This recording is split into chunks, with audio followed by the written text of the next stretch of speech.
उहाँ आम रूपमा नेकपा एमालेको राजनीतिसित सधैँभरि सम्बन्धित रहनुभयो। त्यो राजनीतिको मर्मलाई सधैँभरि बुझिरहनुभयो। अनुकूलता मात्रै होइन, प्रतिकूलता आउँदा पनि त्यो प्रतिकूलतासित जुझेर नै उभिनुभयो। तर आम साथीहरू नेताहरू हुन भएको पृथक के भने अत्यन्त सन्तुलनकारी भूमिका, मृदुभाषी र संयमित ढङ्गले प्रतिकूलताहरूलाई अनुकूलतामा बदल्ने कोसिस गर्ने नेताको रूपमा मैले बुझ्दछु। र अर्को कुरा, राष्ट्रिय राजनीतिमा खास गरी जनताका निर्वाचित प्रतिनिधिहरूबाट संविधान निर्माण गर्ने कुरामा जुन ऐतिहासिक भूमिका उहाँले खेल्नुभयो त्यो अविस्मरणीय छ, ऐतिहासिक महत्त्व राख्ने भूमिका छ।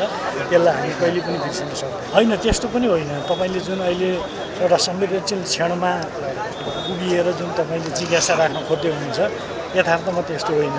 उहाँलाई मैले 2028 सालमा इलाम क्याम्पसको अनेरा सोबीको तर्फबाट सोबीको सभापति भएदेखि निरन्तर ढङ्गले जुन उहाँ धाउनु भएको छ, जिम्मेवारी प्राप्त गर्नुभएको छ।